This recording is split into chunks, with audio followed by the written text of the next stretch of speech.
আলহামদুলিল্লাহ। Medina airport থেকে আমাদের হোটেল আধা ঘন্টার মতো পথ। আমরা হোটেলের বিশেষ বাসে করে আমরা যাচ্ছি রাসূল আকরাম সাল্লাল্লাহু আলাইহি ওয়াসাল্লামের সব ডাইন দিক দিয়ে গাড়ি চলে, বুঝছেন? আমাদের মতো বাম দিকে চলে।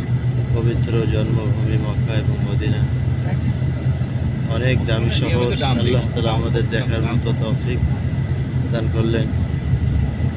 সাথে সাথে যারা আসতে পারে নাই, আল্লাহ তাআলা তাদেরকে আসার তৌফিক দান করেন এবং আমরা মদিনার মধ্যে যত সময় থাকবো তত সময় দুরূদ শরীফ বেশি বেশি পড়ব। আমাদের ওমরা যত হাজিরা আছেন, আমরা সামনে তুলে